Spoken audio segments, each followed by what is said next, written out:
Tech Celsius CEO Mashinsky assets frozen by court. Here's the latest. A federal court has ordered assets and bank accounts belonging to Alex Mashinsky, the former CEO of bankrupt crypto lender Celsius, to be frozen. A court filing on Sept 5 revealed that a judge in the Southern District of New York signed off the request to freeze Mashinksy's assets as the criminal case proceeds. The motion, initially filed by the Department of Justice on August 16, was kept secret due to fears of the named assets moved outside the court's jurisdiction. Per the filing, Mashinsky loses control of funds in several bank accounts, including Goldman Sachs, First Republic Securities, Merril Lynch, SoFi Bank, and SoFi Securities. A Texas property owned by the defendant and his wife, Kristine, was also a subject of the freeze. The property was purchased in 2021 and placed for sale last year when the company filed for bankruptcy. Prosecutors allege fraud. In July, the feds arrested and charged Mashinsky with fraud, alleging, amongst others, that he misled investors on the financial strength of Celsius and engaged in risky trade practices. According to the Justice Department, he sold unregistered securities, lied to investors, and falsely touted Celsius as a safe alternative to banking, while taking home about $42 million.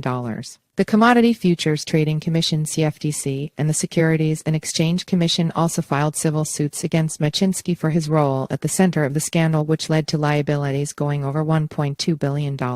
As the bankruptcy case garnered steam, the Federal Trade Commission suspended a judgment on a $4.7 billion fine imposed on the company, as such assets would be deployed to settle creditor claims. Mashinsky pleaded not guilty to the charges, with his lawyers describing them as baseless. He was subsequently released on a $40 million bail bond and other restrictions, including financial transactions not exceeding $10,000 without approval and electronic monitoring. Despite this, the prosecution has stressed that its case would be proved beyond reasonable doubt, requesting 6 to 8 weeks to file adequate evidence. What's next for Celsius and its creditors? As ex-CEO Mashinsky faces multiple criminal and civil charges, creditors of the collapsed lender are hoping to get the perfect restructuring plan as the bankruptcy case proceeds. Creditors of the company are voting on a potential sale of assets to Fahrenheit Group, a move which will see creditors recover some of their investments. Per court documents, Celsius had $600,000 with $4.4 billion claims at the time it filed for bankruptcy. The proposed deal would see the embattled lender return some crypto assets to customers, with earn account holders receiving up to 67% through direct crypto shares in the new proposed entity, etc.